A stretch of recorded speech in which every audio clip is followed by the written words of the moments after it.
Well, good morning, everybody. My name is Rod Smola, and I am the president of Vermont Law and Graduate School, and I'm delighted that you are here. So we're going to be in Fantasyland today. I'm going to cast a spell on you in a few minutes that's going to hopefully not last more than an hour, hour and a half. The reason I'm going to cast a spell on you is that we're going to have a role-playing exercise in which you're going to be doing almost all the work, almost all the talking. And I need to have you transform yourselves into different personalities, and I'm going to transform myself into different personalities, and we're going to play different roles this morning. And so let me test your knowledge of world literature here. I have with me a potion. And I have to be a little bit careful because we're on camera, but I have a little potion here that I'm going to take. I've cleverly disguised it as a Burt's Bees chapstick, but it's not, all right? And I'm going to take a little nip from this, which will be a kind of hallucinogen that will cause me to take on different personalities. But because it is so strong, I'll be able to cast a spell on you. Now, I had to sneak this into the United States. It's tricky to get it through TSA. I have a friend who practices intellectual property law in London, and that friend is the lawyer for J.K. Rowling, the author of the Harry Potter books. And I'm just can you guess what the potion is? What's the potion we would need to use to take on different personas?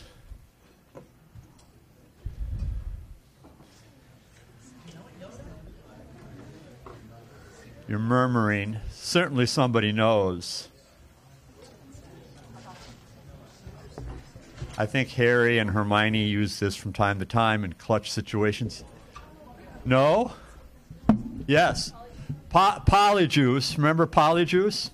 Except this is super Polyjuice Black Label. So I'm going to take a little bit of this here. Just give me a second.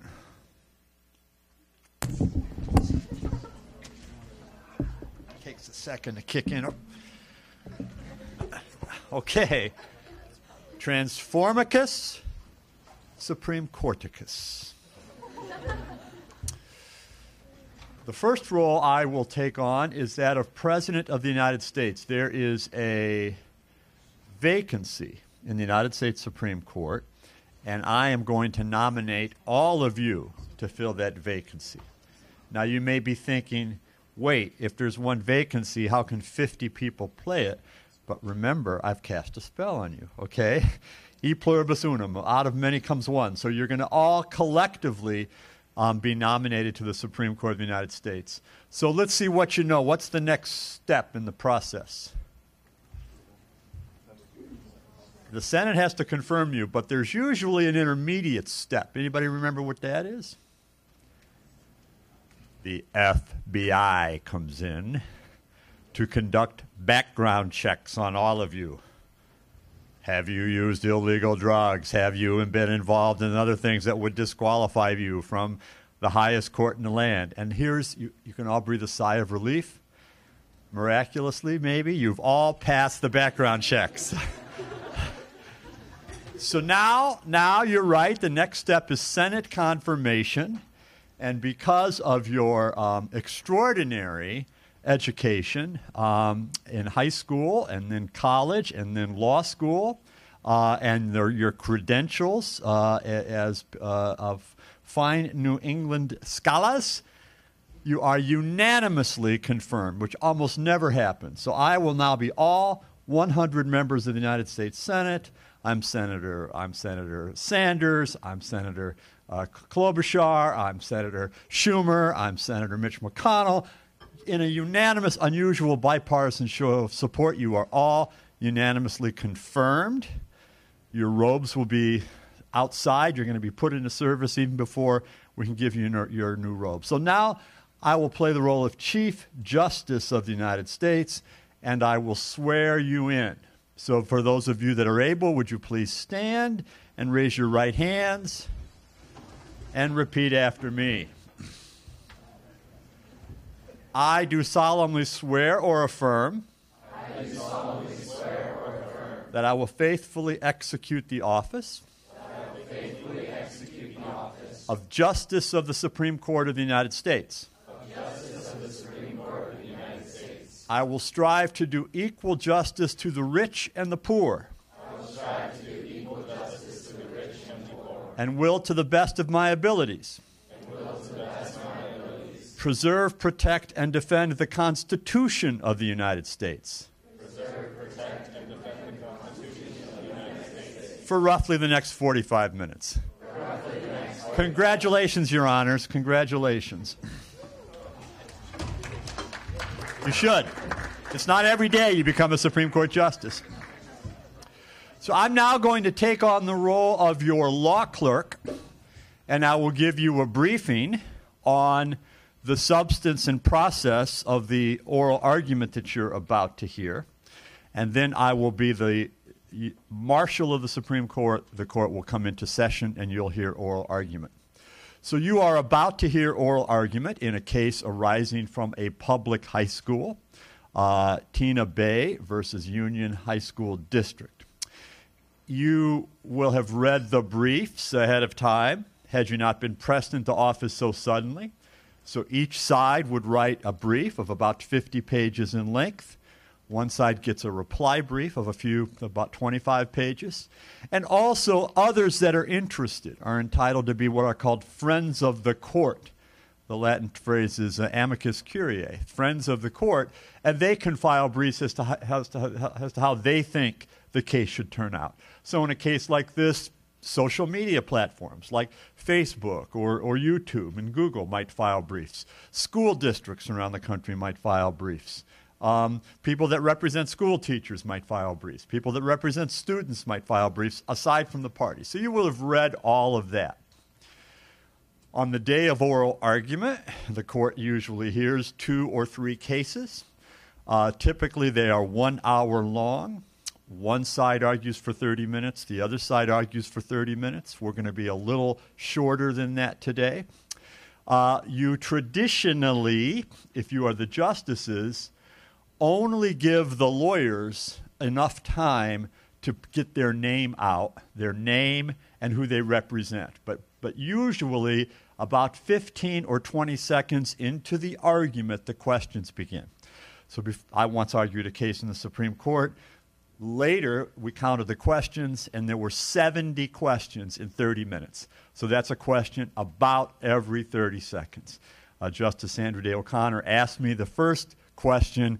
I had barely gotten my name out. So you need to be aggressive and robust. You don't raise your hand. Like a Supreme Court justice doesn't go, ooh, I got a question, all right? You don't raise your hand. You just say, Mr. Smola or counselor or just nothing. You just shout your question out loudly, and the advocate must answer, and you can just keep pummeling each side with questions about facts, about law, about the policies, about past court precedents, whatever you want, okay? So that goes on from one side. One lawyer will argue, then the time will run out. Then the other lawyer will argue, then the time will run out. And then you all will debate how you think the case should turn out. You'll vote on it, and the case will be decided. So that's what we're going to do. Now, I know you've read up a bit in advance on the facts of the case, but let me just give you a quick, brief reminder of the basic facts of the case, and then we'll commence the oral argument. And so this is a case involving a high school singer-songwriter at a public high school.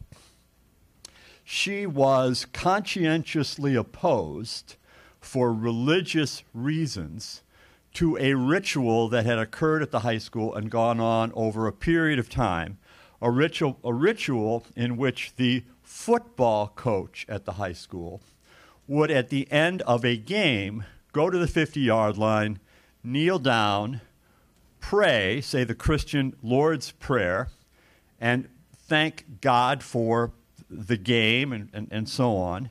And over time, others began to join the coach. The coach didn't make anybody pray. The coach just allowed those to pray with him if they chose. He said, it's a free country. You can do what you want. The practice was controversial. Many people in the school district didn't like it. Tina Bay didn't like it. The school district, however, backed the coach and said, we're not going to prevent the coach from engaging in this practice. In the midst of that controversy, the Supreme Court of the United States, where you are now justices, heard a case and decided it. It's called the Kennedy case. The coach was Coach Kennedy. He did exactly that practice. In his case, the school board said, you can't do it. That violates separation of church and state. You can't pray on the 50-yard line anymore. And this court, you, ruled in favor of the coach and against the school district, and you said the coach had a constitutional right to do it.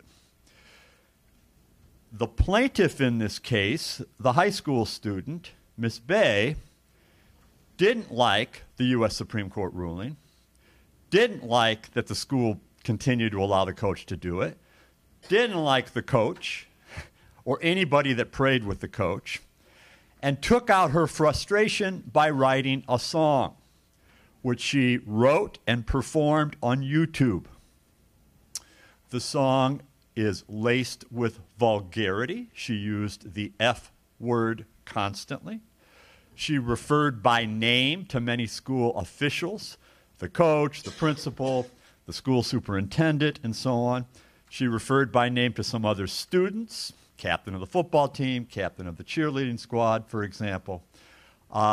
And then interspersed throughout the song was a refrain, and the song also ends with the refrain, I know who you are, I know where you are. I know who you are, I know where you are. Who you are, where you are. Who you are, where you are. Her song on YouTube went viral, at least within the high school. It became a matter of great contention and debate inside the high school. There were students who backed Miss Bay, said she was absolutely right. They liked the song. There were students who were angry at her. They thought her song was vulgar and threatening. At the end of the day, the school officials brought disciplinary proceedings against Miss Bay. And the school concluded that her song was disrupting the mission of the school and could be perceived as threatening to the people who were named, and said, you take it down off YouTube or you will be suspended. She said, sorry, I have a free speech First Amendment right to say whatever I want on YouTube, to sing whatever I want, to write whatever I want. I'm not taking it down. And so the school suspended her. And that then led to the lawsuit that you are about to hear. In the case, which was filed in a federal court, a federal trial judge said a number of interesting things. He agreed with the school that there was disruption of the school's mission because of the debate and the fuss and the back and forth that people had over her song. He also said that she didn't intend to threaten anybody. It wasn't her subjective intent. What was in her brain wasn't to threaten anybody. But the judge said a person could have felt threatened. The people named could objectively have felt threatened, and that she was reckless in her disregard of the risk that they would feel threatened. That decision was appealed to a federal court of appeals, and in that court of appeals, two judges agreed with the lower court judge. They backed the school district. One judge dissented. She said, this is crazy. There's no way that this shouldn't be protected free speech. You then agreed to hear the case. So you'll now hear the case. You'll hear from the advocate for Ms. Bay first, then you'll hear for the advocate from the school district. And remember, aggressively question both advocates. Before we do, however, we'll bring the court into session. The marshal will now call the court into session. Oyez, oyez, oyez. The Chief Justice, the Supreme and Associate Justices of the Supreme Court of the United States. All persons having business before this court are admonished to draw nigh and lend their attention, for the court is now in session. God save the United States and this honorable court. Mr. Small, you may proceed.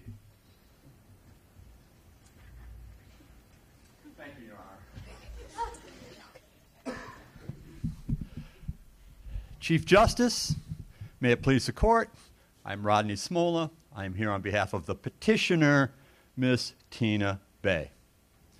Your Honors, decades ago, in Tinker versus Des Moines School District, this court held that public school students do not shed their First Amendment rights at the schoolhouse gate. Yes, Your Honor. I forgot about that. Sorry. Oh, yeah. But she wasn't, like, inside the school, so why would it apply? Your Honor, your question, and I'll be happy to repeat the questions of any of the justices so that we don't have to move the microphones around. Your Honor, yes, you're exactly right. In Tinker, Mary Beth Tinker wore an armband to protest the Vietnam War into the school. My client didn't even do that. She's been asked not to check her First Amendment rights at the schoolhouse gate. She's been asked to check her First Amendment rights on her computer terminal, when she holds her guitar, when she films herself, when she composes the song. It's our fundamental submission here that the school district had no business whatsoever poking its nose into the song my client chose to write. Any American citizen has the right to be angry at this court. Citizens have the right to, because the court decides controversial cases all the time. Citizens have the right to say you were wrong to cancel the student loan relief. You were wrong to overrule Roe v. Wade with the Dobbs decision. And you can't penalize people for writing songs that criticize the decisions of the court. And school officials are government officials. And my client had an absolute right. Your Honor, it appears you have a question. I'll pause for your question. Was it her intent to threaten him with the song? Your Honor, you'll need to talk a little louder so that I can repeat it. Was it her intent to threaten him with the song? No, Your Honor. The court below found it was not her intent to threaten anyone with the song. So what was the purpose of writing, I know who you are, I know where you are, I know who you are, and so on? Your Honor, she wrote, I know who you are, and the who is easy, because she was angry at the individuals. She was angry at the justices of this court that wrote the Kennedy decision. She was angry at the coach. She was angry at everybody that participated with the coach. So part of her pointed expression of not being pleased with those people was the who. The where we accept as ambiguous, but it's a huge jump to argue that the use of the word where somehow, yes, Your Honor. Could it be perceived, though, that the people, could it be perceived by the people that the message is targeted towards that it is a threat, although she isn't intending it to be a threat? It's our position, Your Honor, that the court, the district judge was wrong in saying that it could have reasonably been perceived as a threat. The justices of this court surely did not feel threatened by a song on YouTube by a high school student. But the folks that were there in the school, it's unrealistic to think that they would have interpreted this song, which was obviously an expression of her emotion, an expression of her anger, as some kind of threat to show up at their homes and engage in some sort of shooting or violence. And if you look at what the court below held, the judge strongly emphasized that people felt threatened psychologically. They felt psychological distress. Well, that's too bad. Whenever there's an argument, whenever someone says you're wrong and I don't like you and I'm mad at you, of course you're going to feel the other side's going to feel hurt or distressed or angry. But that's what free speech is all about. Yes, Your Honor. Was it not established in Counterman v. Colorado that it does not matter the intent of the person threatening, but rather the perspective of the person who feels threatened? Your Honor, Counterman versus Colorado is this court's latest elaboration of the true threat doctrine. Counterman, like this case, also involved a singer-songwriter. In that case, it was somebody stalking the singer-songwriter. And what you held in Counterman was that it's not necessary to prove subjective intent, but it is necessary to prove recklessness. And we concede that the lower court, the trial court, found recklessness, and 2 judges of the Court of Appeals found recklessness. We're asking this court to say what this was, as a matter of First Amendment law, just can't be reckless enough. This ambiguous lyric can't be understood as a threat to hurt somebody. It's blowing off steam, it's anger, it's vulgar perhaps, but it's not a threat. Yes, Your Honor. What would have prevented Miss Bay from simply leaving the game before the prayer started? Well, the question is, why didn't she just leave the game before the prayer started? And your decision in Kennedy may suggest that that's what she had to do. We're not asking the court to revisit that decision. What we are saying is she doesn't have to like it. And her position, as was the school board's position in the Kennedy case, is that high school football games, although not mandatory, are in American society a kind of communal ritual in which many, many high school students come, whether they're interested in the football game or not. It is a gathering place. It has become, there's a huge amount of peer pressure to be there. It's offered by the school as something you get to do. And my client's position is you shouldn't be subjected to prayer rituals that you do not want to be subjected to. But be that as it may, it doesn't deflect from my client's decision that she's going to dissent in a way from this court's decision through her song. Yes, Your Honor. Were any of the people that complained that the video was threatening the people that were named in the video? Your Honor, your question is, did people who were named in the video contribute to the complaints against the school board? And the answer is yes, some of them did. That doesn't mean you should credit their complaint. Is it really likely that the captain of the football team or the football coach felt physically threatened from Tina Bay's song on YouTube? Yes, Your Honor. Is it known if Miss Bay used any school resources, time, or property to film said video, or was it all on her own time and Your Honor, the record shows that there was no use of any school facility whatsoever. There was no use of school software, no use of a school computer. YouTube is obviously a publicly traded company owned by Google. It was her private YouTube account, and it had nothing to do with the school other than it referred to events at the school. Yes, Your Honor. In this instance, if school officials are deeming that it is disruptive to activities at the school and the school environment and people are feeling threatened while they are at school, does that then give them the jurisdiction to take away her First Amendment right? Well, Your Honor, under the Tinker standard, if the school meets its burden, and it's not my client's burden, it's the school's burden, to show material and substantial disruption, then the premise of Your Honor's question would be correct. School officials would be permitted to discipline. They would.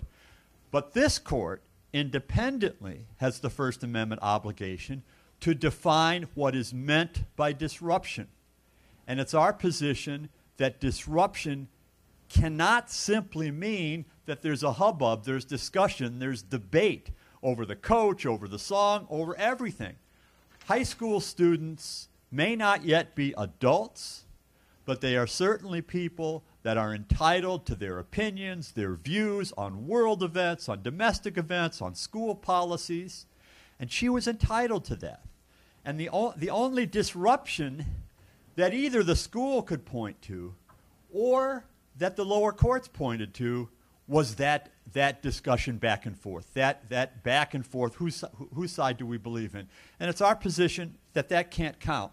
Now, Your Honor also asked me about the threat, and I think I've already answered our view of that. This wasn't a threat in the way that First Amendment law knows threat, under decisions like the Counterman decision or Virginia versus Black.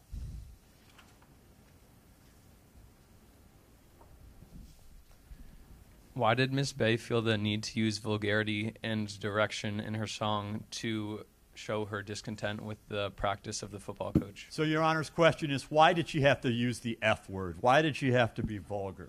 And I will confess I have the same instinct. I never use the F word. I am the most clean-mouthed person in the world. But I will tell you, Your Honor, that my 5 children do, that as an old athlete, everybody in the locker room did, and that if you were to stand in an American high school and just stand outside while people are milling around, you would hear it plenty. It's part of our American vocabulary. And in Cohen versus California, the Supreme Court flat out said the state of California can't take this word and sanitize it and rule it out of bounds. And if it can't rule it out of bounds in Cohen, it can't prevent Eminem from putting it in one of his songs. It can't prevent any singer-songwriter from using it. We have a First Amendment right to use it. Mr. Smola, in Cohen v. California, that specifically referred to undirected vulgarity. In this case, however, he's mentioned that the song was pointed at particular individuals. How is that? And so, Your Honor, we think the Mahoney case, which is the cheerleader case, in which the cheerleader in social media used the F word repeatedly to express her frustration at not making the cheerleader squad or not making the softball team, was directed. But it's our view it really doesn't matter. That as much as it may be distasteful, impolitic, offensive, you have the right to say F you to somebody as part of political discourse. I wouldn't. Maybe Your Honors wouldn't. Maybe when you talk to each other in the conference room of the Supreme Court, you don't say that to each other. But a lot of Americans do, and my client did. The fact that she happens to be a minor and a high school student doesn't mean she checked that right when she entered the public high school. Yes, Your Honor. You said, I know who you are, I know where you are is not threatening. However, would you say that jeopardizing the privacy of the head coach and the captain of the team wouldn't be perceived as threatening? So, Your Honor, if the question is, was there somehow an invasion of privacy by naming the head coach by name, or by naming the school superintendent or the school principal by name, or for that matter, the other students, the head of the cheerleading squad, the captain of the football team, our submission is they have no privacy that is cognizable in this sense. The football coach became a football coach. The football coach is going to be criticized for calling the wrong play, or for starting the wrong people, or for a practice such as saying a prayer on the 50-yard line. And the officials that back the coach, they're entitled to privacy about their personal family matters. They're entitled to privacy about their personal lives.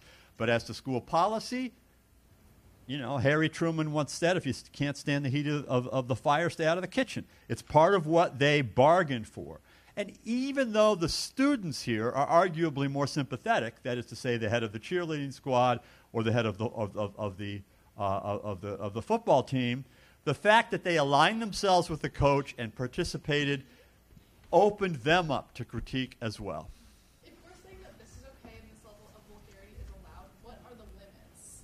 Okay. What are the limits of vulgarity that are going to be permitted in schools? Like, so, Your Honor's question is, what are the limits? And so, had this speech taken place inside a classroom, then school officials could have sanctioned it.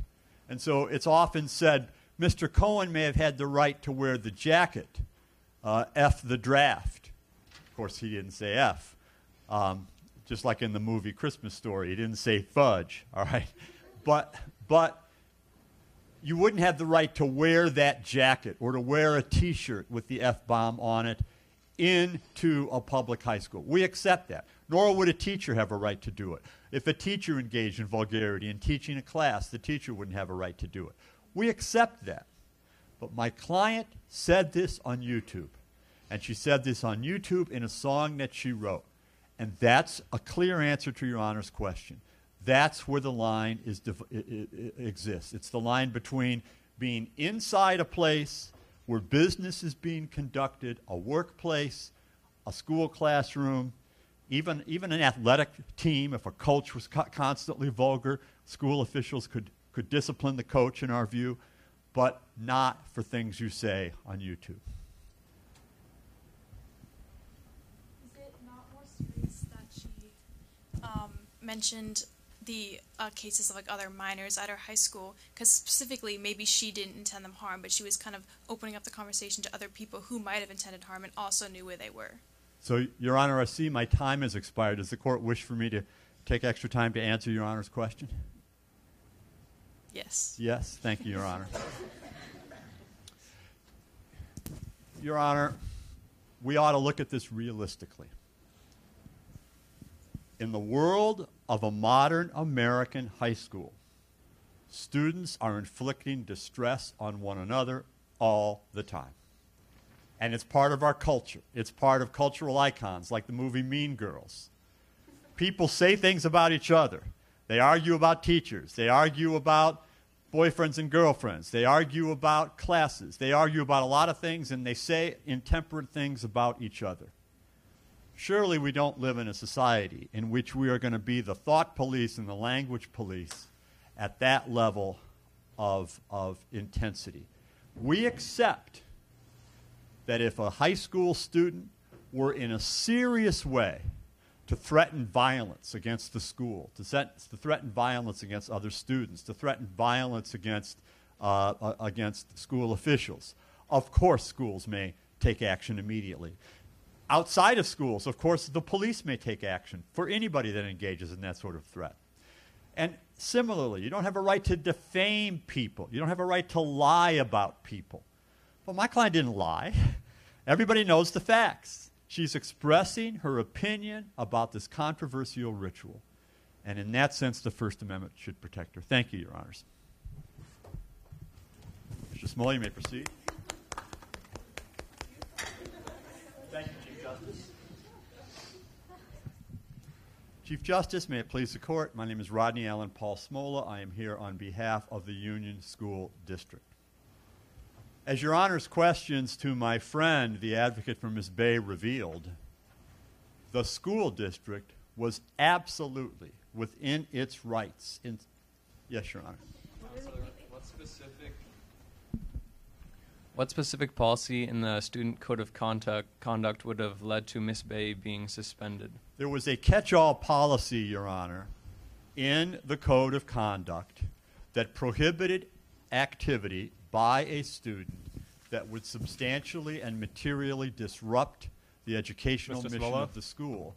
That was written by lawyers for the school. Mr. Smola. Yes, Your Honor. Mahoney versus BL clearly rules that a school district would not have jurisdiction in penalizing a student for off-campus speech, which this was. So, Your Honor, you've made the argument that the meaning of the court's decision in the Mahoney case was that the school district lacks any authority for off-campus social media speech. Respectfully, Your Honor, we don't read the Mahoney case that way. Justice Breyer's principal opinion for the court and concurring opinions, such as Justice Alito's concurring opinion, make it clear that it is a case-by-case determination. And there will be instances in which a school would have a constitutional right to penalize speech on a social media platform such as this. What were some of the indicators of when that would exist? The court talked about things like threat, things like disruption. If you think, what is the mission, so-called mission of the school, and on what grounds did she disrupt it? Your Honor, the mission of the school, first and foremost, is simply to educate students. And to educate students, one has to have a degree of decorum and calm and order.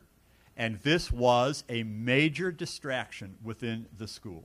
And so because of that, which the district court found did exist, it's our position that we are within our rights in suspending Ms. Bay. I was talking about the Mahoney case. Think about the dramatic differences between that case and this case. You have a cheerleader who is mad that she didn't get picked for the squad and didn't get the position she wanted on the softball team. And she engages in a rant that her friends saw that had a lot of vulgarity to it. Nobody was threatened. Nobody was targeted by name. It had nothing like... Counselor, if a large part of your argument is that the song was very threatening, why not call the police or have some sort of law enforcement come in to take care of that? In a similar vein, for my curiosity, was there any avenue pursued through YouTube's terms of service? I regret not having them in front of me, but I believe they do not allow threatening videos. So, Your Honor, the record does not disclose that YouTube chose to take any action against my client and did not take down the video.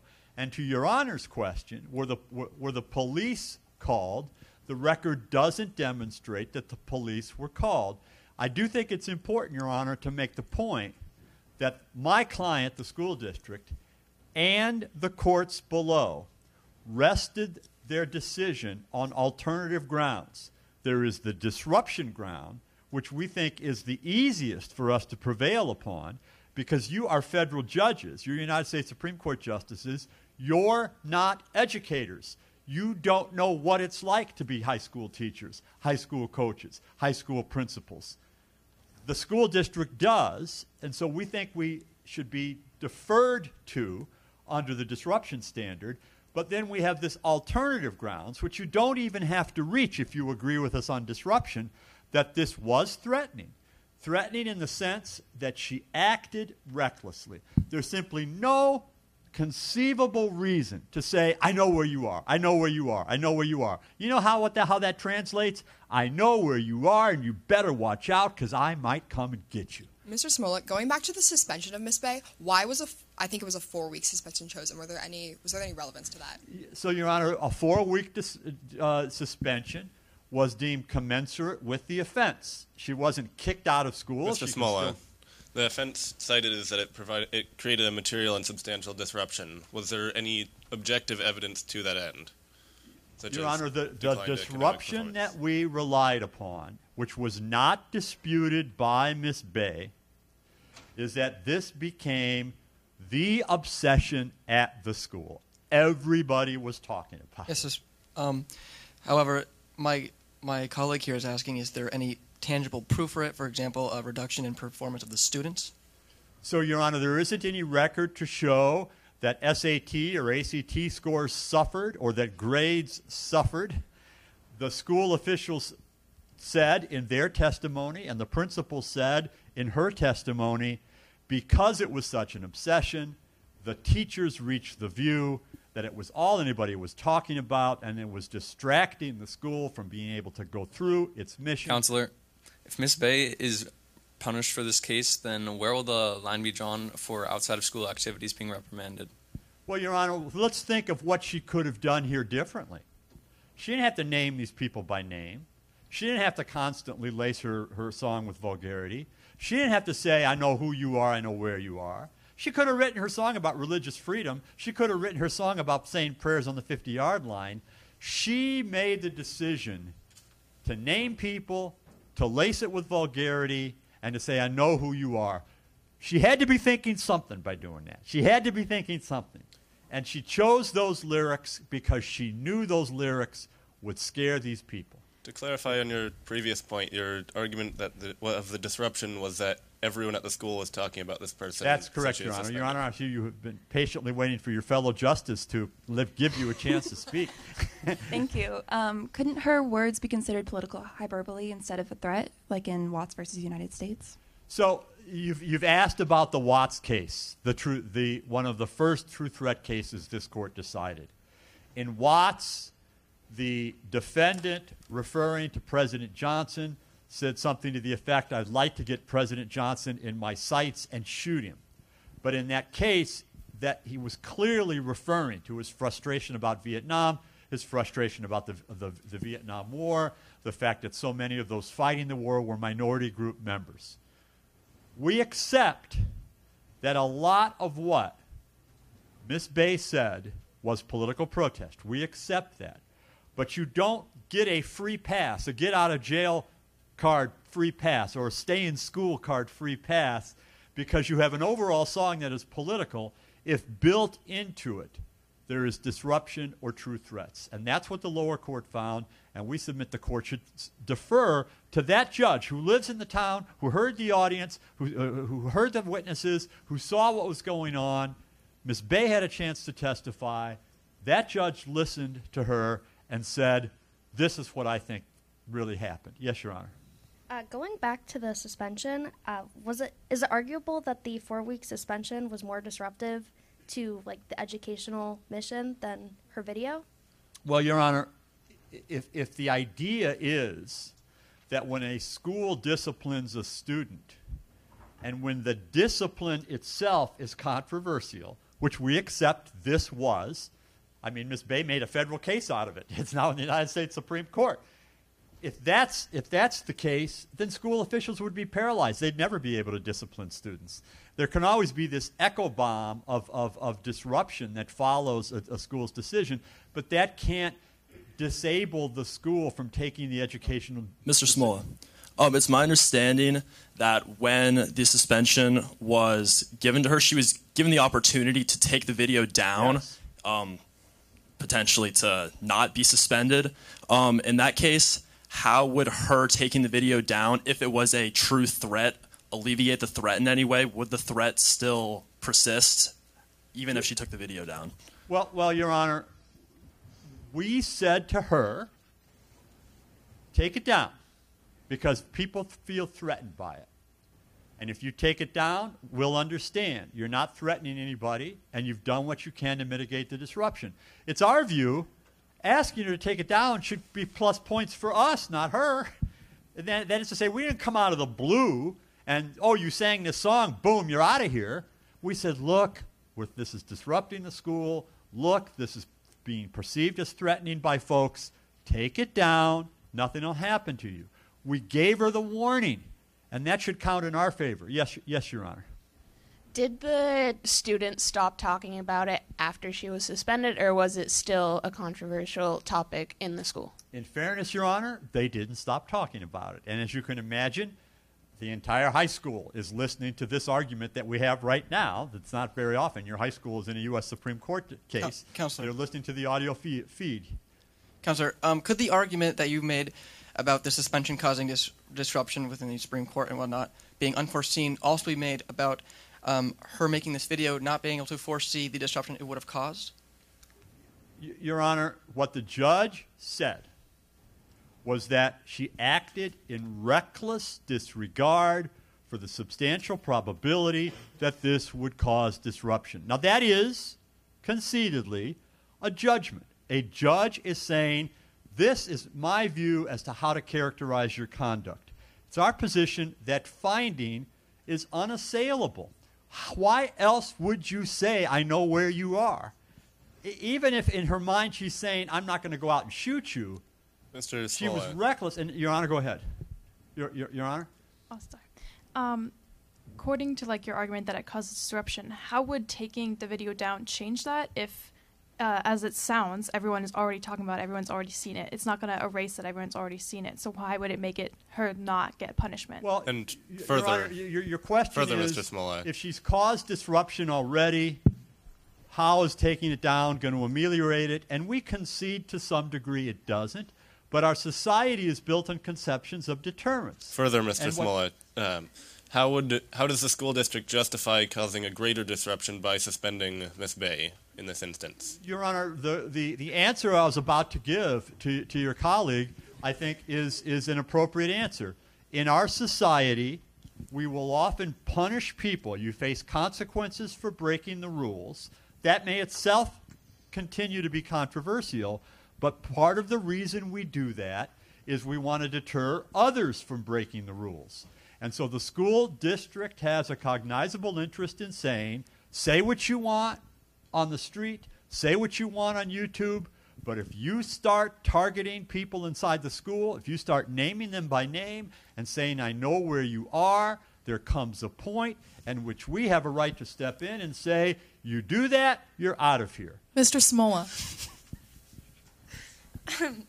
How is the ritual not a disruption if students felt uncomfortable at school because of it? So, Your Honor, I'm not sure I caught the exact phrasing of your question. How is the ritual not disruption? You're talking about the coach's ritual. The coach's ritual after the game, how is that not a disruption Well, to Your Honor, students? it may have been. But this court's already said the coach had a constitutional right to do it. So when you engage in public prayer, there may be people that are offended because they don't think you should be engaging in that public prayer, in that public setting. To add on, you're saying that they have a constitutional right to do that ritual. Would you not also say that she has a constitutional right to say what she pleases on the internet? There's a difference between the coach saying the Lord's Prayer What might that on the difference be? 50-yard line. I don't remember that the F-bomb is in the Lord's Prayer, Your Honor. And I don't remember that people are targeted in the Lord's Prayer. So In fact, as I remember it, it's forgive us our trespasses. And so in this case, she is intentionally trying to scare people by naming them by How name. can you Yes, Your prove Honor. that her intent was intimidation? Pardon me, Your Honor? How can you prove that she was intending to intimidate? So, Your Honor, remember the judge found that she did not subjectively intend to intimidate, but the judge also found that people were intimidated. The judge found that. He found that objectively credible, and he found that she was reckless in imposing that risk on them. And that's the counterman standard that the court just announced. And so we think you should affirm the case based on the combination of the disruptiveness that school officials felt was there and the threat that the lower court found was recklessly caused. To return to the previous point of constitutionality of the coach's ritual, it's clear that the coach, as an individual, has that right, but it's stated that the school principal and other school officials also participated in this ritual. And is it not reasonable to say that as school officials at a school event, they are representing the school itself and therefore endorsing Christianity as a government office? And so, Your Honor, I see my time has expired. Does the court wish to give me the time to answer your question? Yeah. And if other justices have questions, you may also give me additional time.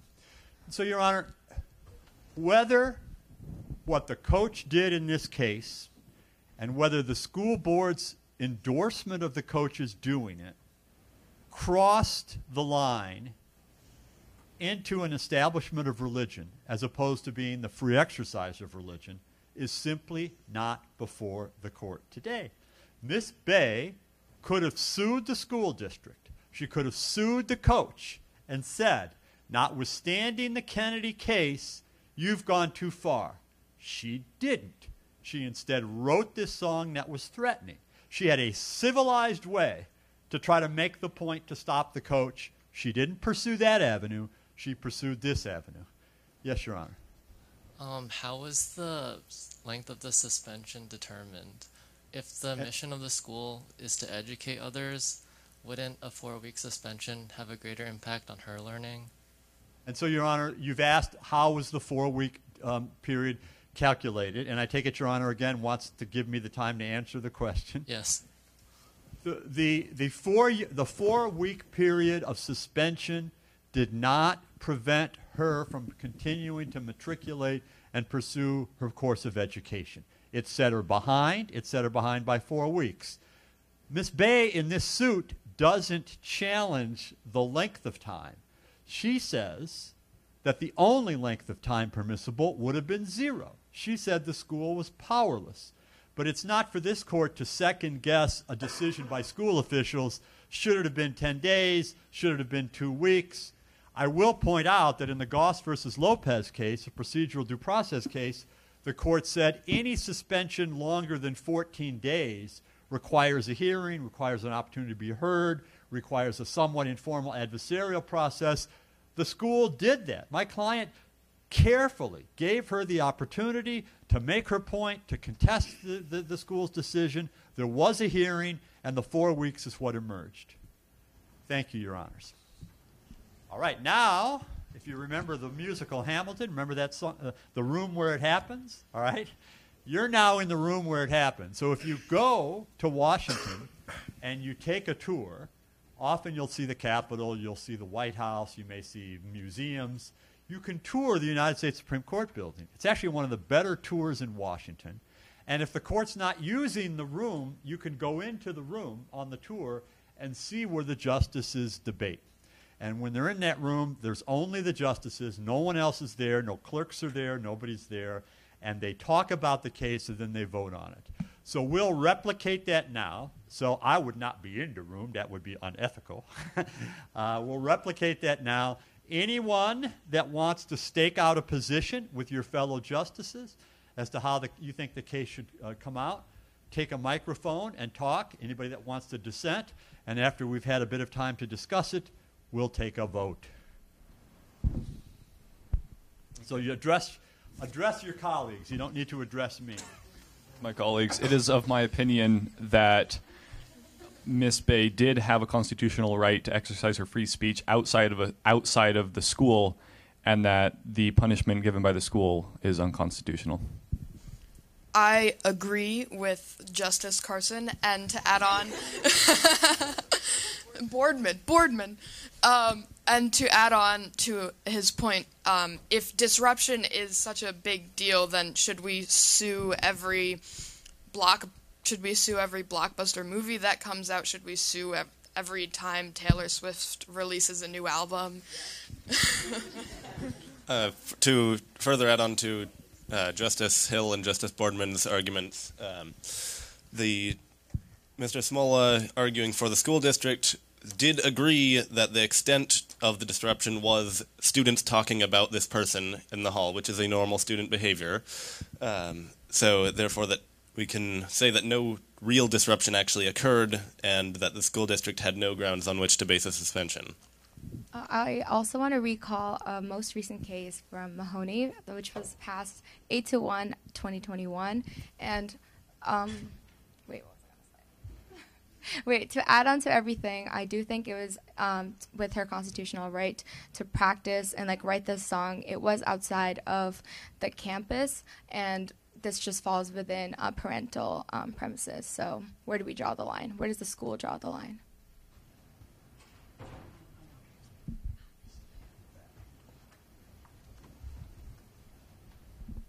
How is your personal bias as a high school student not affecting your decision in this case? To me, it seems that there's a lot of personal bias coming from your perspective, not from the school board. As an alum of Vermont Law School, I would say that my authority and judgment, along with the colleagues here, is well placed in saying that she did have the freedom to say what she pleases about the school's actions.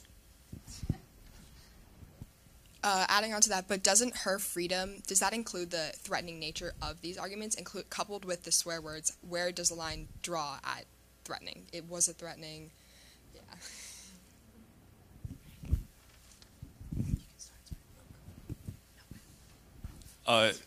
Given to the bias point, I wouldn't say I agree with Ms. Bay, or I don't think what she did is right, only that what she did should be allowed in order to allow things that I maybe do agree with.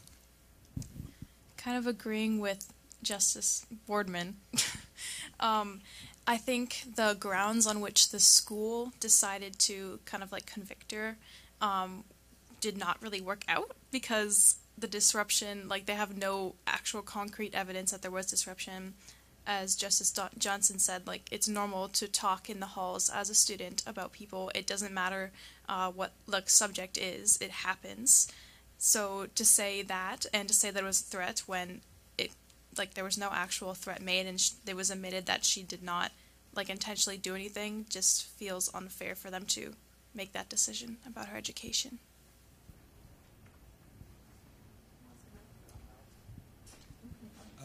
Further on, to support the previously made argument, the point was made that SAT scores were not affected and neither were academics. Therefore, I don't think the disruption was severe enough to suspend her for 4 weeks due to gossip. I also agree that it was unjust because if we were to say that she was not allowed to express her opinions and the way that she feels about what is going on in school, it'll create a precedent that other students are not able to express their feelings and that they won't have a place to say what they disagree with. Are there any dissenting opinions to the current majority? I would like to hear those.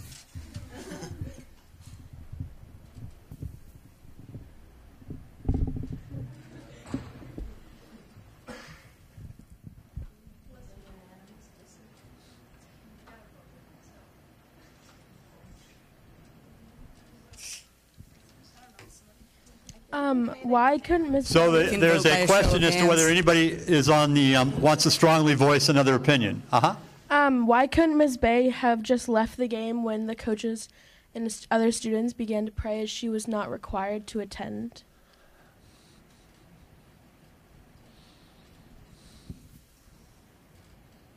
I think that in this case, it is less about that and more about that a precedent was set by the coaches and other officials at the school joining in the prayer, that it made it feel very peer pressure-y, and you had to attend, as the lawyer made his case. The question of whether the actions at the football game are constitutional is not for discussion currently. It is about Ms. Bay's actions and whether her song was allowed under the First Amendment and whether the school district was able to punish her.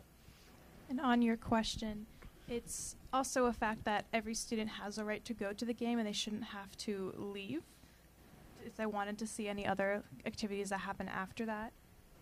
Going back to the substance of her threat, I mean, I guess the point could be made that if students and teachers at the school felt threatened, like, could that be considered a disruption to their learning and to their experiences, both as employees and as attendees of the school?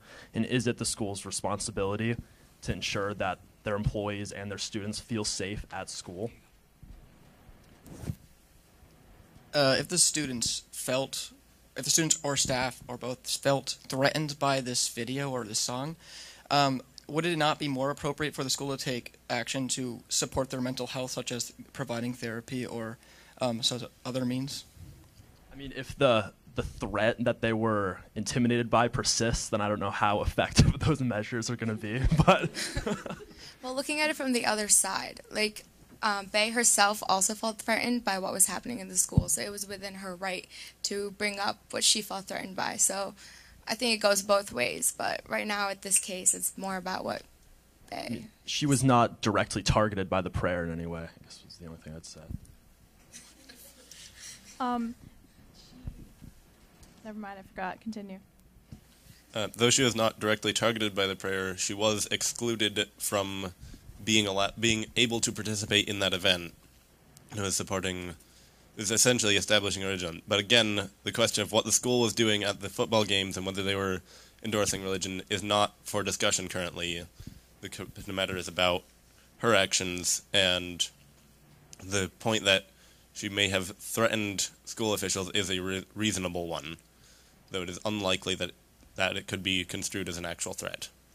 If they did feel threatened, then why couldn't they have contacted the police or law authorities? I don't think it's rash to say that Miss Bay's feelings of the wrongdoing and peer pressuring other students, it might be a little bit excessive to have specific names and what could be perceived as threats of officials or school staff. And I believe that, in my opinion, her vulgar language in the song is excessive in her discontent with the peer pressure present. Well, also when she gets back from the suspension, the prayers are still going to continue, so I don't know what would change. Like, what's the point of the suspension if it's not going to change at the school when she gets back? The court also seemed to rule that the threats involved were mainly psychological, which I would argue is kind of a you problem. in a better way of saying this, there wasn't actual like physical fear. It was more so worried how other people would think of you, and like you can defend yourself and other people. Like people are allowed to disagree with your actions, and you're allowed to disagree with other people's actions, and that's just kind of like the role of free speech. So it's not like they were. It seems, according to the court, that no one actually felt physically threatened. So I think it's unfair to be like, oh yeah, that was a threat. To what you said about like the psychological threat, if it was outside of the school, I would completely agree with you. But because it's in the school, and the school holds that responsibility to ensure that the students feel safe and that it's an undisrupted environment, if that psychological threat is a substantial, I guess, inhibitor on their learning, then I think the school can hold that responsibility and have that jurisdiction to make that suspension. Justice Cleary, it seems it is unsure whether or not this song was a legitimate threat against these people, and it seems to me like it would be simple action to find out if it was a legitimate threat and maybe talk to Miss Bay and talk to the people that felt threatened and go through civil means whether or not that was a legitimate concern. I do think that the school is within the jurisdiction to actually punish her, because I mean, if you're attending this school, you're basically agreeing to the school's code of conduct, and it's the same thing as if you're hired at a job. Whether you like it or not, anything you say outside of that job or outside of school is not only connected to your name, but to that school or to that institution. So I do think it's right within the school to have some sort of punishment for that, just as if you said something controversial at your job, that job or workplace would not want to be connected with you in that same way. And I think that's very similar to the school situation. I would say the major grounds to this case as to whether or not Bay is protected or not under the First Amendment lies on whether it is disruptive and can be perceived as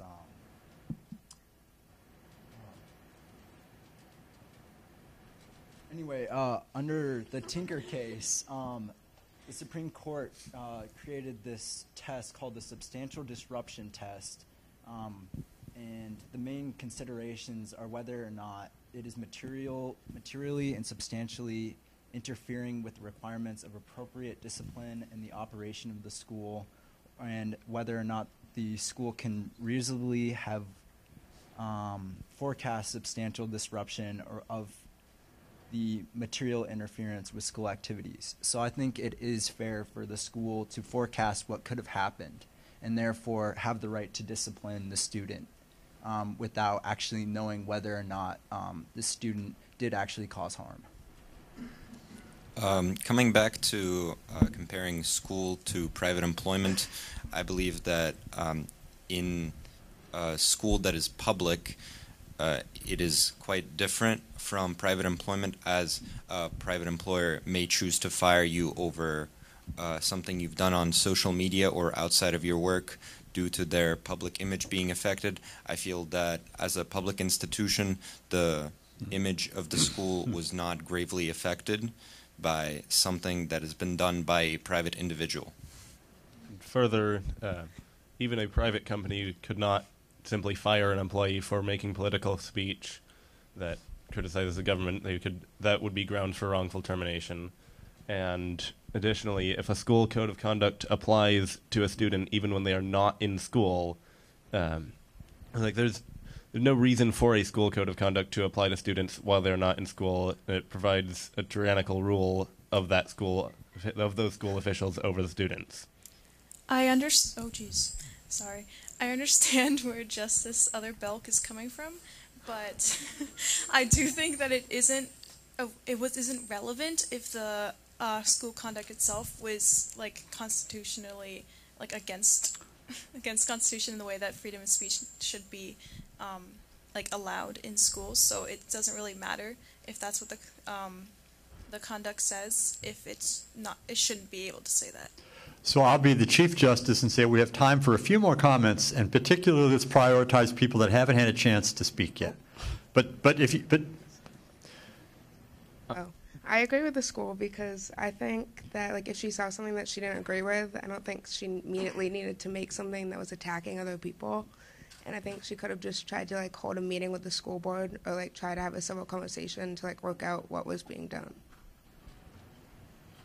To address Justice Johnson's opinion that the school code of conduct should not be applied when a student is outside of school, I believe that there are definitely exceptions, and what we need to determine is where to draw the line as to where the school code of conduct can be placed upon these students. For example, in this case, if it could be deemed that Ms. Bay was threatening the school staff, then I believe that discipline should be placed upon Ms. Bay.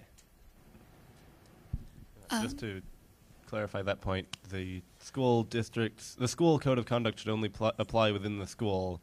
No other body of legislation has jurisdiction outside of its own area. Like, no state law applies outside of that state. No national law applies outside of its nation. I would just note that Lebanon High School, a local high school, does in fact have a code of conduct that applies to students outside of school. It's actually year-round. It's not even just during the school year, but there is certain standards that students are expected to meet in order to participate in co-curricular activities is one thing. Adding to that, it's pretty common for colleges to regulate like social media. I think there was a case recently where Dartmouth suspended a student for stuff that they had said years ago on social media. But remember, Dartmouth and colleges like it are for the people on my Facebook. Dartmouth and private institutions like it are private companies, just like Justice Johnson said earlier about how a private company can fire you. It's the difference between a public institution, which is run by the government, like public school, and a private institution. The goal in those companies having those procedures to regulate what people are doing outside of work is to cultivate a good work environment.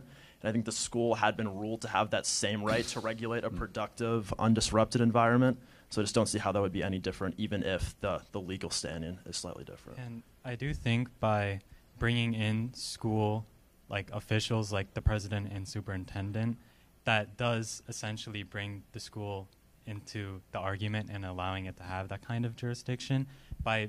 If you didn't mention them by name, you could argue that it was merely just an expression of her political beliefs, but by bringing in school officials by name, I do think that can be argued that you can that the school has the jurisdiction to make that kind of. What I gathered from the spoken arguments were that the threat wasn't as much as a problem as it was a disruption. And I wonder if vulgarity wasn't a part of it, would it still cause a disruption if she had instead made a very kind video expressing the same opinion?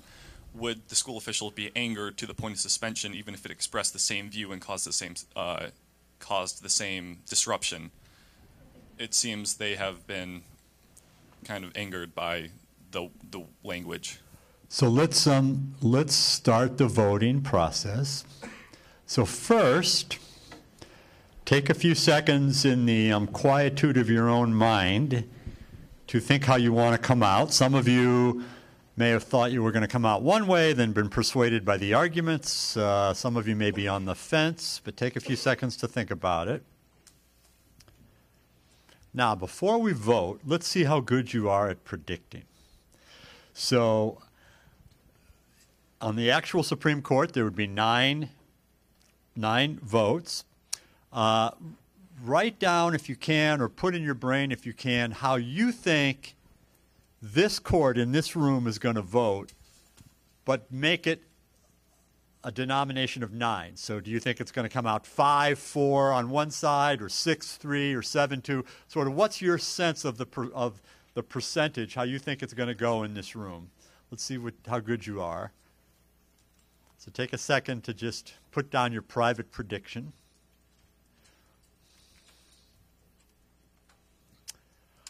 Okay, so let's vote on the case, and to keep it simple, we'll just say you either vote for the school or you vote for Tina Bay. So those of you that would vote in favor of the school, raise your hands now.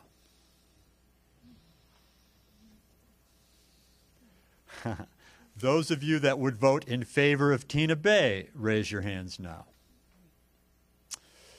So I think, without going person by person through the room, it was quite close, but I'd say by a small majority, maybe 5-4 if this were Supreme Court, the Supreme Court, Tina Bay prevailed. So that's the outcome in this court. Your time as Supreme Court justices has expired, but your time as citizens and well-informed and bright and interesting students has not.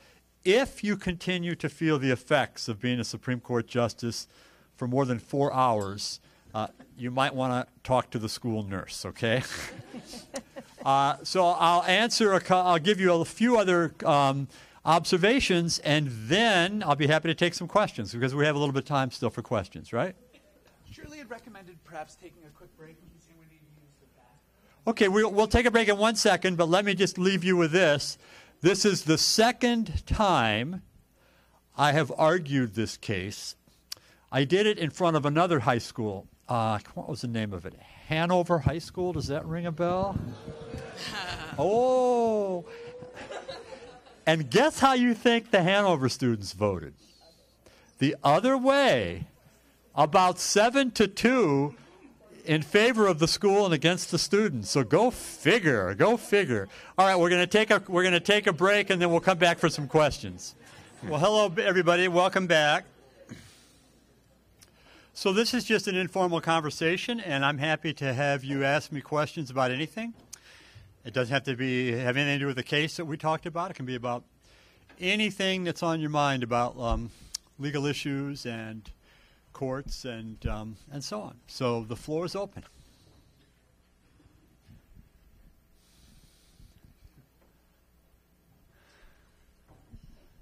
What is the most out-of-pocket question you've been asked in a court setting? Out of pocket? You mean off? You mean off the wall? Just strange. Ever in anything, or in this? Anything. Yeah, ever. In Yeah. court. Yeah. So so I argue cases all the time in court, state and federal courts all over the country, including the U.S. Supreme Court, and almost always, every question I'm asked, I'm ready for. And so the way I do an argument is exactly like what you saw. And I like being asked a ton of questions. I would rather do that than just get up and make a speech. I don't bring anything to the podium with me when I argue. So a lot of lawyers do, but I try to encourage our law students to learn not to, because I want to have eye contact with the judge or the justices, and I want to listen to the argument, which seems strange. But I don't think of myself as going up there to make a speech. I want to hear what's on the judge's mind, so that if something's bothering her or him, I can address it and try to say, "Oh, okay, well, I hear what I understand your problem, and I understand why you might be against me. Let me try to get you to think about it a different way," and so on. And does that mean I've never been asked a question that I wasn't ready for? And the answer is no. I have been. I have from time to time, and it's usually not. It's usually that there's some flaw, some side issue in my case that was not briefed much, wasn't talked about much, wasn't the focal point, but the judge or a judge's clerk spotted it and all of a sudden is going there, and I wasn't ready for that. And so I had a case in what's called the Second Circuit. So the way federal courts work is you have trial courts, and then you have appeals courts, and the appeals courts are regional. So there's the First Circuit, which covers parts of New England, including New Hampshire. There's the Second Circuit, which happens to cover Vermont and Connecticut and New York, and so on. And I was arguing a case in the Second Circuit. It was a free speech case, a defamation case, and all the court wanted to talk about was whether there was actually jurisdiction to hear the case.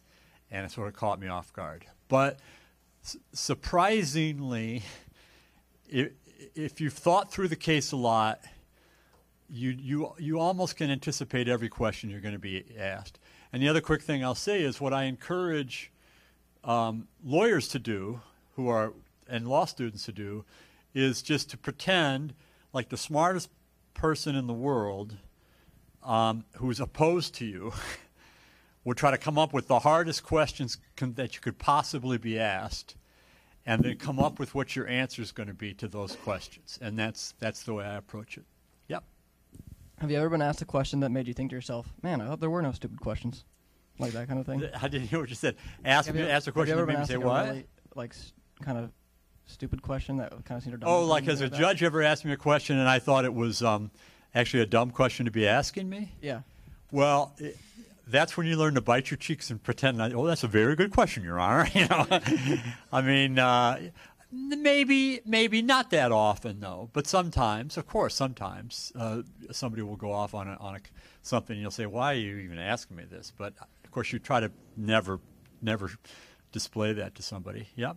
So, if both sides are unconstitutional, how does the jury decide which one is right? Well, so remember, in our legal system, juries don't decide the law. So juries only decide the facts. Did you commit the murder? Didn't you commit the murder? Did you incite somebody to riot? Didn't you incite somebody to riot? The judge instructs the jury as to what the law is. But maybe your question is, what do we do in our legal system when there are strong constitutional arguments on both sides? And the answer is it happens all the time. That's what the Supreme Court does day in and day out, where there are really good arguments on both sides, and it draws the line.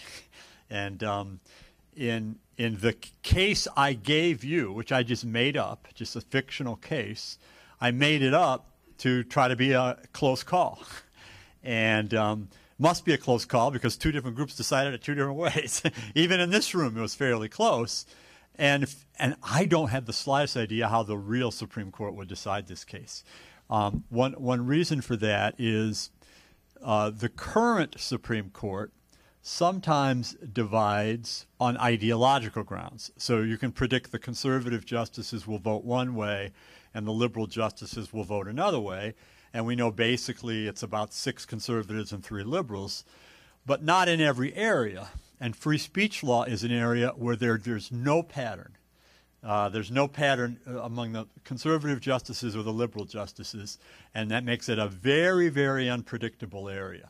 The only thing I know for sure about the problem I gave you is we can be sure that Justice Clarence Thomas would vote with the school, because he's the only justice who believes that high school students, public school students, should have no First Amendment rights. He basically says, you choose to go to school, you follow the rules. But isn't and that, don't complain. But that's his. Well, he's the only one with that view. None of the others have that view. Isn't it illegal to not go to school? Like to not get Yeah, so that's an argument against Justice Thomas's position, I suppose. If the state forces you into school through truancy laws, you have to go to school until you're 16 or whatever the age is, then the argument that, well, it's your choice, you don't have to go to the school is not as cogent. And like I say, he's the only person who has that view. But that's the only vote I could predict in this case. I couldn't predict the others necessarily. Yeah. Sorry, I had a different question. Do you think doing like improvisation, like kind of working with that, is helpful if you wanted to like be a lawyer, or do you think it's more based on like preparation and planning? So it's a really interesting question. Do I think improvisation is a helpful skill if you want to be a lawyer? And I think I'd answer it, I think improvisation is a helpful skill in any calling. Guess where I got the name Tina Bay? From Tina Fey. Just popped into my head. Just boom, I needed to come up with a name.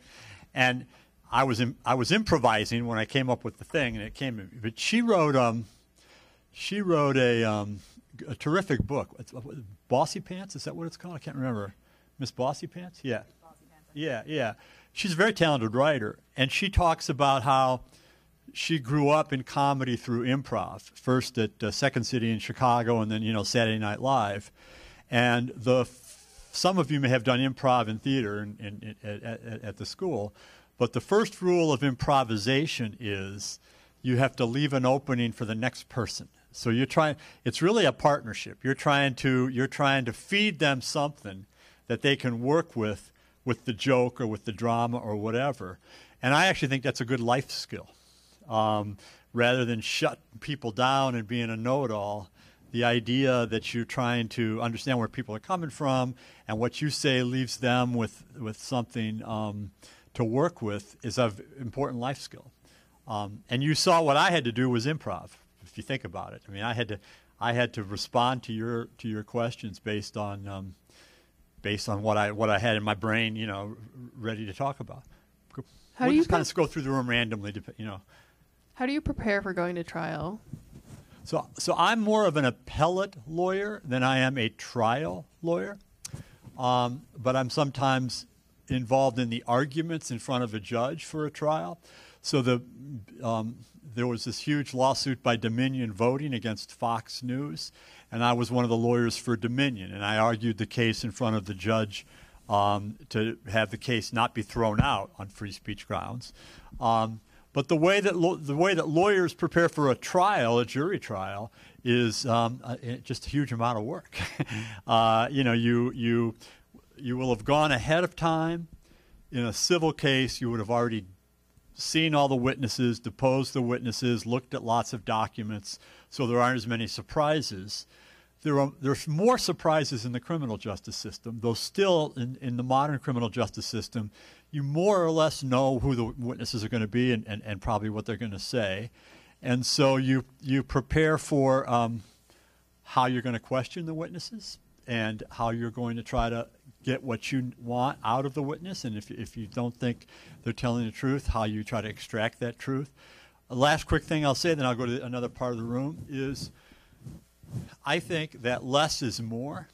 And so who wants to sit through a 5-month trial or even a 5-week trial? So figuring out how to be economical, figuring out how to make the story short, figuring out, this is the story I'm trying to tell. How can I do this in the cleanest way is interesting. And if you think about how much of TV that we watch is courtroom drama of one kind or another, legal disputes of one kind or another. I mean, constantly the stuff of Netflix and HBO or whatever. Those writers have to figure out how to take a case and reduce it to 90 minutes or to 2 hours or maybe an 8-part series or something like that. And I often think lawyers should almost think like a television producer. We have our own television producer here, Samantha, and think about how can I tell this story in the courtroom in a way that would have the same economy as if people were watching it on television. Yeah. How do you think you would side on this case that you created? Yeah, it's a tough one. I mean, honestly, this is going to seem strange to you. When I write things like this, I almost don't try to decide myself because I want to be doing an equally good job for the lawyers for both sides. And if I'm talking about it in class with students like you, I want you to be open-minded and so on. So it's a real tough one for me. I think probably I would come down in favor of the student. She's got a lot of explaining to do about, I know where you are. I mean, that's the killer. If she hadn't written that, this would be an easy case. If she hadn't written that, this would be a slam dunk for her, I think. That's my view. But because she did that, more than the vulgarity, it's a little dicey.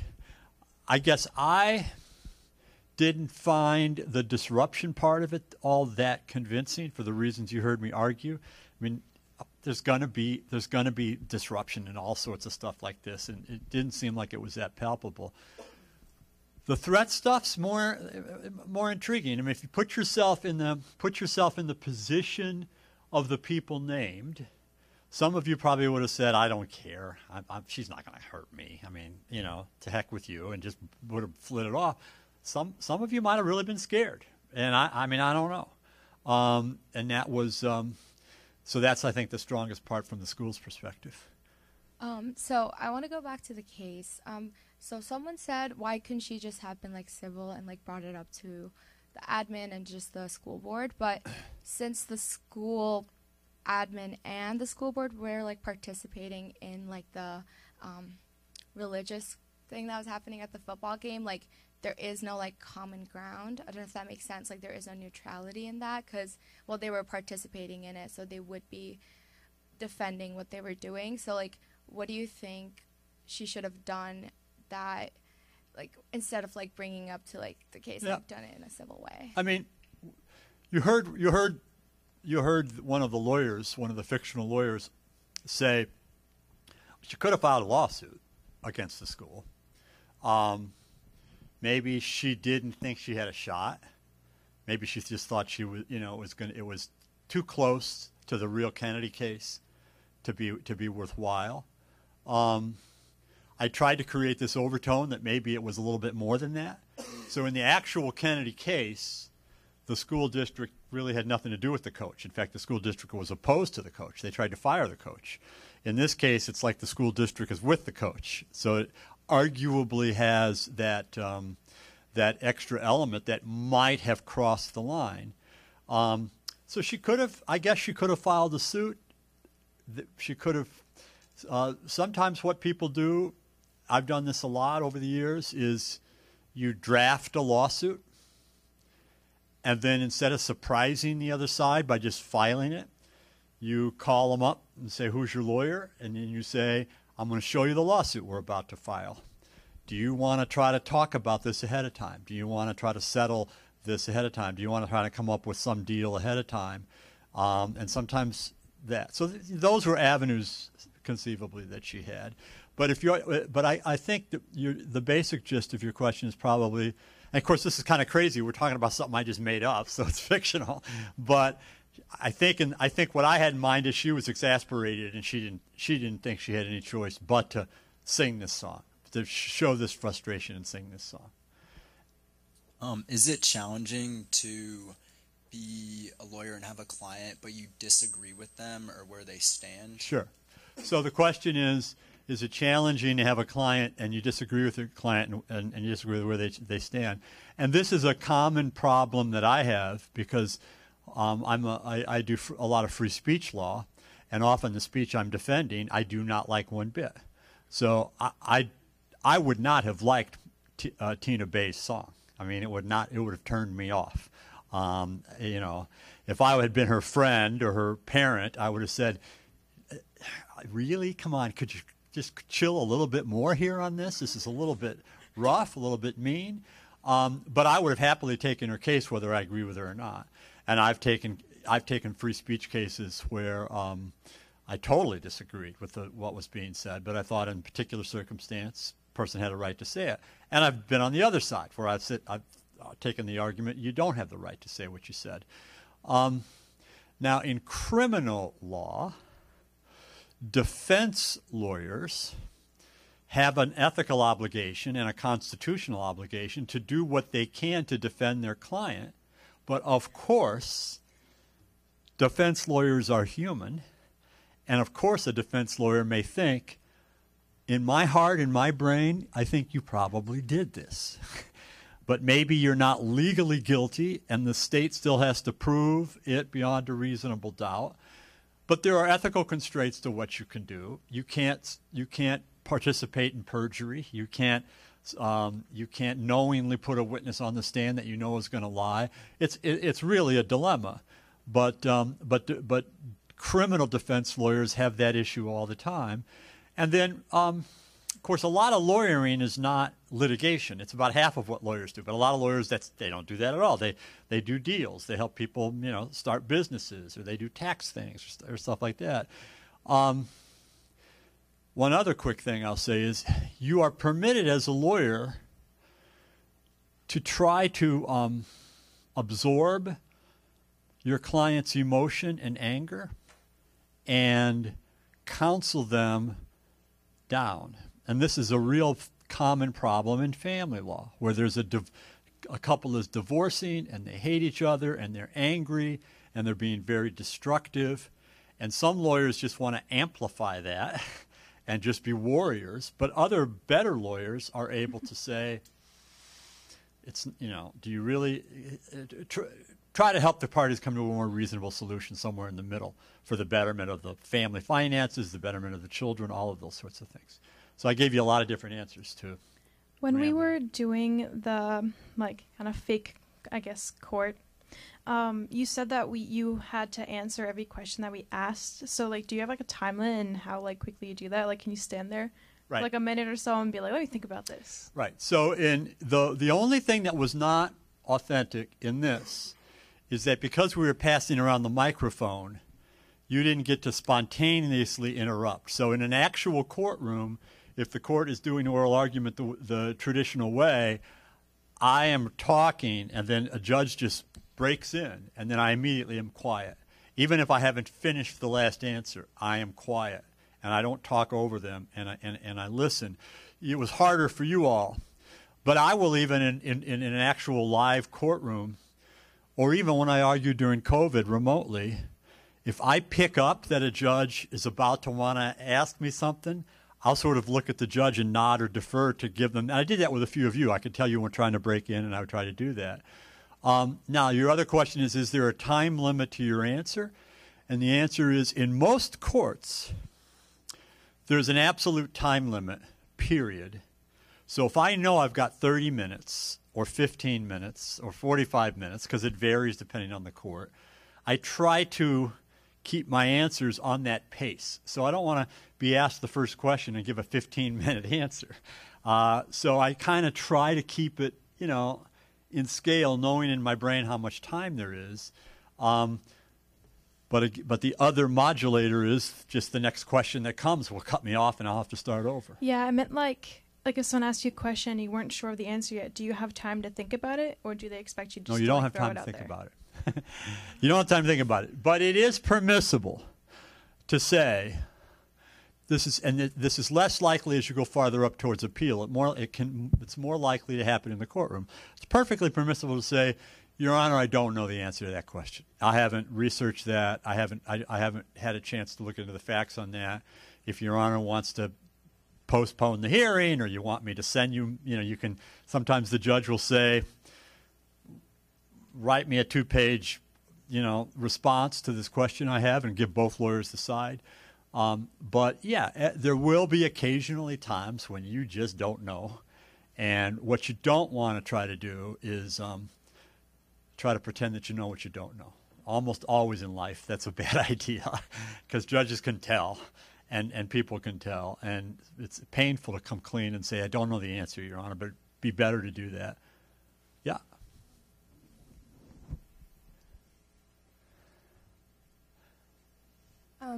If a judge doesn't want another judge to be able to ask a question, or doesn't agree with the question that they're asking, can they just interrupt and then? Yeah, so it's a great question. So the question is, if you have several judges on the court and they are antagonistic to each other, let's say, can they cut each other off and so on? And the answer is yeah, to some degree. And I've been in courtrooms where they've done that. Like I've been in courtrooms where all of a sudden the judges were fussing, and it's like, whoa, okay, you guys, go ahead, because they will kind of go back and forth. More commonly, they'll do it through the conduit of the advocate. So, I had a case in the U.S. Supreme Court, and Justice Scalia, who's passed away, but Justice Scalia was a very belligerent, aggressive questioner. And I'm not saying that in a negative way. That was his personality. He would really he was really coming at me. And then another justice wanted to get him to chill and help me and and so there is a little bit of that dynamic. The other thing I'll share with you is that in actual life, when you're actually arguing a case, you can't always tell from the questions that the judges are asking you where they're coming from. So they may later surprise you. You may say, I thought that person was on my side based on the questions they were asking me, and it turns out they were asking you that to test you on something, but in fact they weren't. And the reverse can also be true. You can be surprised that someone's in your favor when they weren't. What's your favorite TV show around law? Yeah, gee. Or I guess you could also just talk about how accurate they are. Yeah, which one's most accurate? Yeah. So I had the first FX show ever done. So the first original production by FX was a made-for-TV movie based on a book that I wrote, and I was an actor played me. Timothy Hutton played me. And so this was a really interesting case involving a murder for hire. And so it was a terrible, terrible story. An evil father wanted to get insurance money. This is the very simple way to tell you about it.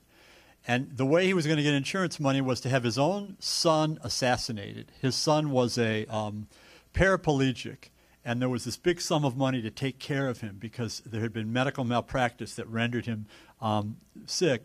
And so the dad, who was one of the original creators of the Motown sound, Motown Records, had come on hard times and came up with a scheme that if he could kill his son Trevor and kill his ex-wife, the money that was in this trust fund would come to him. So this is an evil, evil scheme. And so he hired a friend from Detroit to go do the murders. But this friend had never killed anybody. He was a sort of low-level crook, but had never committed a murder. So we bought a book called Hitman, A Technical Manual for Independent Contractors, which was a book to teach you how to go into business as an assassin by a publishing company in Colorado that also published, for example, Soldier of Fortune magazine. So the dude read the book and followed the instructions exactly and horribly killed this little boy and the mom and a nurse that was taking care of the little boy. It was a brilliant crime.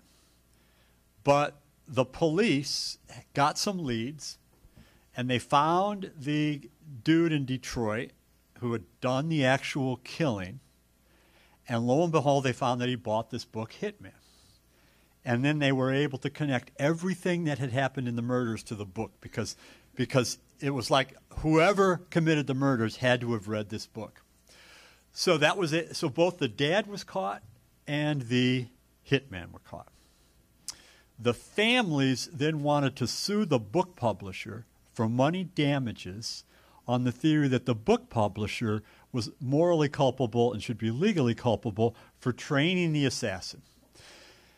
And so they wanted to hire me to sue the book publisher. And I said, no, you can't sue a book. You can't sue a book. I said, no, forever. Finally, I decided, actually, I don't think the book should be protected under the First Amendment. I do think you have a viable case, and I brought the suit and argued it just like in front of you and so on. Then I wrote a book about the case. So the case was over. We basically won the case. I wrote a book about it, and FX did a movie about the story. So here's the challenge. The litigation lasted like 5 years. I mean, that's how long litigation lasts. How do you take 5 years and put it into 2 hours and make it accurate? And I thought it was not that great a job. I thought it was FX's first try at it. I mean, television's gotten way, way, way, way better today, and it was a sort of early attempt at that. I don't know what I'd say as to what my favorite legal shows are.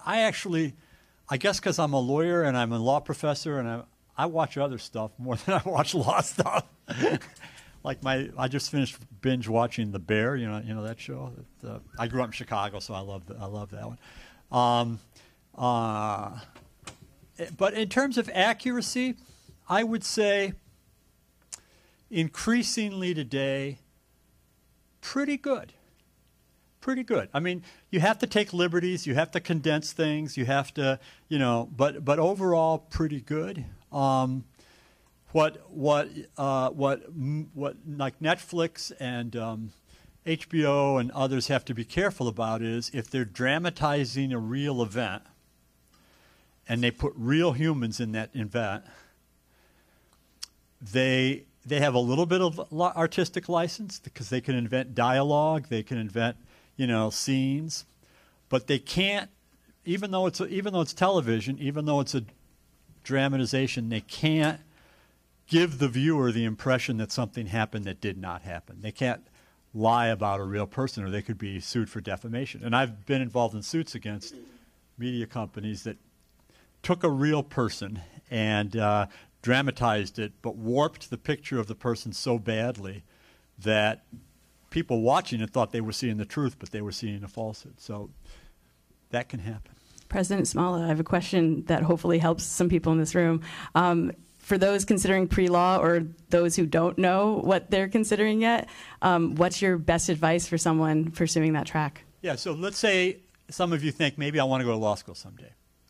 So the counterintuitive answer is it does not matter what you study.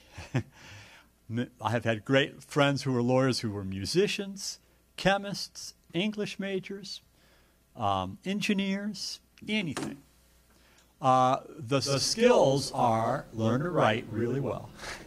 Writing is like an unbelievably valuable life skill, and many people lament that it's hard to find clear, graceful writers. So getting better and better and better at just learning to write clearly is important. Whether you are in the sciences, whether you are in the arts or whatever, I do have a bias, and my bias is that literature is enormously valuable. It just kind of makes you more literate, it makes you more articulate, it makes you more soulful. I will sometimes joke with law students, but I'm not really joking. You know, and I'll say, like, you want to be a good lawyer? Know your Shakespeare. You know, and seriously, and people think I'm, you know, who is Shakespeare? But in any event, I think that's very valuable. History helps. In my area of constitutional law, I do civil rights and civil liberties. Almost all of our civil rights and civil liberties law is connected with American history, connected with, you know, issues involving race and LGBTQ plus rights and the struggle between presidents and Congress and so on. And so it helps to, you don't have to be a history major, but it helps to have some sense of history. But beyond that, I think almost anything that helps you think, helps you learn to think, and helps you be good at expression is valuable. And it doesn't matter what subject it is. That's my own bias. Thank you. Any other questions from the side of the room? Yes. I gave the kids their chance, so all right. I was going to throw one out, and this is actually even for my benefit, but it might help them as well. Do you find any difference in the experience or how you prepare when it comes to arguing in a circuit court versus the Supreme Court? I mean, they're both appellate arguments, but are there major differences for you as a lawyer? So I'll say a couple things. Courts around the country vary as to whether you do know or don't know who the judges will be ahead of time. So obviously in the Supreme Court, you know who the Supreme Court justices are. And one approach that some people take, I don't tend to do this, but a lot of people do, is they'll say, okay, there's 9. These 3 are going to go for the other side. These 3 are going to go for me. And the 3 in the middle, that's who I have to speak to. And where are they coming from? What have their prior opinions been? How do I talk to them? That's a very smart way to do things, a very common way to do things. I don't do that because I find it's often I get it wrong and it's surprising. In lower courts, sometimes you know. So if you have a case in the Supreme Court of Vermont, you know who those 5 justices will be. In the federal court system for appeals, it's not uniform. So sometimes you walk into the courtroom, you know you'll be in front of 3 judges. There may be 15 judges in that court, but you don't know which 3 you're going to have. And you go there in the morning and you check in with the clerk, and for the first time you see the 3 names. In other federal courts, you're told 3 or 4 months ahead of time who it will be, and you can kind of do a scout. But I think the simplest answer to your question is I'm more about the case than I am about the person. And so I like to think I can persuade anybody. And I'm not intimidated by a person's past record because I could maybe get them to change their mind. And I have to pay attention to my case. Now, in the actual argument, I try to be totally zoned in. So maybe I'll leave you with this because I know you're going to have a story. Remember I was telling you about the Hitman case? So this is what actually happened in the real case. We lost the case in front of the trial judge. And the reason we lost, I argued the case and I lost. And the judge said, the book doesn't tell you go out and murder right now. The book tells you how to do the murder, but it doesn't actually tell you, go out and do this murder right now. So it's protected under the First Amendment. That was the judge's ruling. So I then get in front of 3 judges in a federal appeals panel. And there were 3, but one judge, a judge named Michael Ludig, was unbelievably aggressive and kept coming at me and coming at me and coming at me. And he kept asking me if this book was an incitement to murder. And I was afraid to say yes, because there's a body of law called incitement law that is very pro-free speech. And I didn't want to go down that path. I was arguing instead that this book was aiding and abetting murder. It was training you, and that shouldn't be judged as incitement. And Judge Ludig was getting madder and madder and madder at me. And so it was so bad that behind me, one of my clients, it was the sister of the mom who had been shot and killed, broke down in tears because she saw her lawyer being pummeled so badly. And in a crowded federal courtroom, the federal marshals had to take her out for fear that she was going to have a heart attack. So how would you like to be a lawyer doing so badly that your client is about to have a heart attack behind you? And so I sat down thinking, God almighty, this is bad. The other lawyer got up, a friend of mine, the lawyer for the book company, got up and started arguing. And the same judge ripped into that lawyer, even worse than me. And I actually saw this other lawyer begin to shrink. I mean, you know how when people are getting beat up, they're kind of, their body language goes, he seemed to get smaller, almost like, you know, the Wizard of Oz. I'm melting, I'm melting. It's like it was going down him. So part of me was saying, okay, well, at least it's an equal opportunity, beating us both up. I was zoned in on the judge, though. And it was a bench, just like a bench like that. And the judge kept asking the lawyer for the other side, why is this free speech? And he would quote from the book. And then I saw that he wasn't looking down. He was looking at the lawyer and quoting from the book. And then I saw that the book, the Hitman book, was on the podium of the bench, and it was slightly creeping over. You could see it. And it had about 50 or 60 yellow Post-it notes in it. And I watched the judge challenge the lawyer without looking down. And I realized he's got the book memorized. And then I realized he's on my side. He was so mad at this book that he basically had it memorized.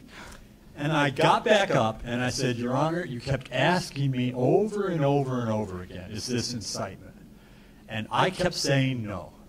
But I don't want my poor advocacy to hurt my client.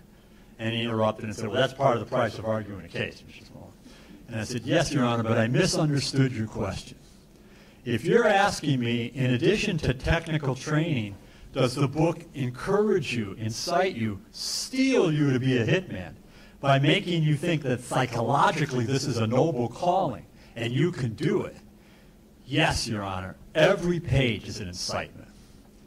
And his face relaxed, and he smiled, and he leaned back in his big leather chair, and he said, I thought that was your argument. And he wrote a 65-page opinion on our side. By the way, that same person, Michael Ludig, later played a critical role in American history. He then left the federal bench because he was hoping to go to the Supreme Court. He got passed over for the Supreme Court by John Roberts.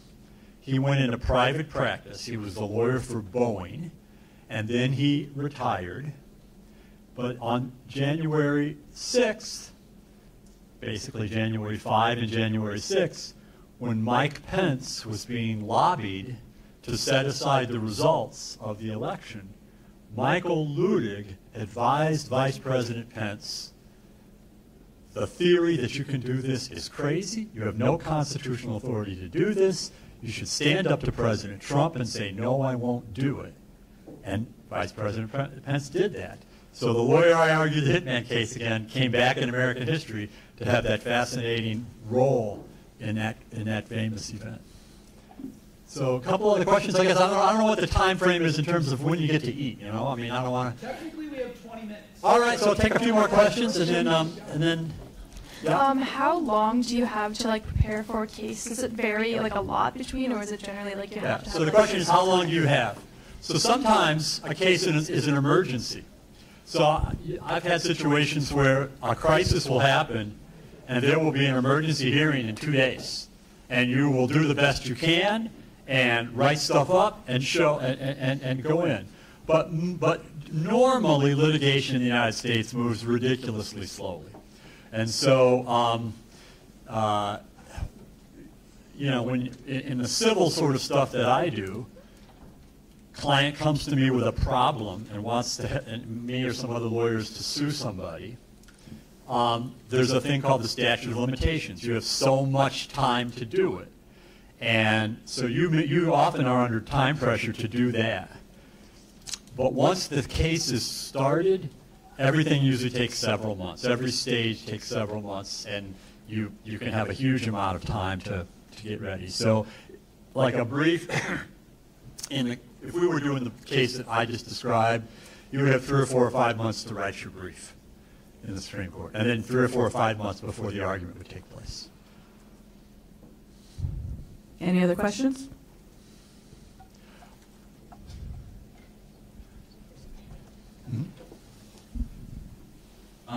Do you have any experience with lobbying?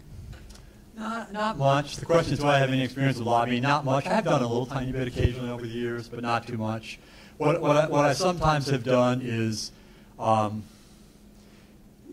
be a controversial law being proposed in front of a legislative body involving guns or religion or race discrimination or free speech, and I'll be asked to testify as an expert on constitutional law about it. So I've done that in hearings, but I've not really done much where you go see the person, the individual member of Congress or whatever, and you try to convince them one way or the other. Yeah. Do you have any advice for someone who would be going into doing some lobbying? Yeah, so it's really interesting. You know, we're actually in the process of creating some programs here to train people to do that kind of advocacy. And so it hasn't started yet, but it's on the drawing board for us to do. So you're going to go to college first, but then come here. That's my advice. We'd love to have you. What's the process for appealing a case? Mm-hmm. So the question is, what's the process for appealing a case? So you get a lower court decision, and then you have so many days to file a simple piece of paper with the appellate court that's called a notice of appeal. That tends to happen pretty quickly. So it depends on the system, but it's usually a short period of time. Like in the Supreme Court, it's 90 days typically. But it can be even shorter than that, depending on the place. That's just a little piece of paper. And then the court gives you the instructions. And so the court will say, all right, your case is filed. The other side has to know about it, and then you're given the timetable. Your first brief is due this day, this is due that day. Sometimes the clerk will say, don't go on vacation these 2 weeks, 5 months from now, because that's when we'd likely schedule it, you know. Of course, it's always right when you were planning to go on vacation. So that's sort of the process. And then you meet those deadlines, and everything gets filed, and then you go and you argue. What concentration of cases, like what type of cases do you take? So it's just by accident the way my life has evolved. So I'm a civil rights and civil liberties sort of person. And so my cases tend to be constitutional law cases. But I do have kind of a specialty in defamation law. And so I've done a lot of cases in which I am representing someone who claims to have been defamed and arguing on their behalf. And that was the Dominion case, was Dominion saying, we didn't throw the election. And you said we did. And we're going to sue you, Fox, for that. And so that's sort of kind of my subspecialty, but I've done a lot of different kinds of things over the years. Well, listen, folks, you're really impressive. I better not say compare you to Hanover High School. That would look like that would but it was a tremendous, I'm so impressed with you, with the intelligence of your questions, with the with your earnestness, and thanks for being our guests today. Hope you enjoy the tour, hope you enjoy the food, and hope you enjoy this beautiful November day. Take care, everybody.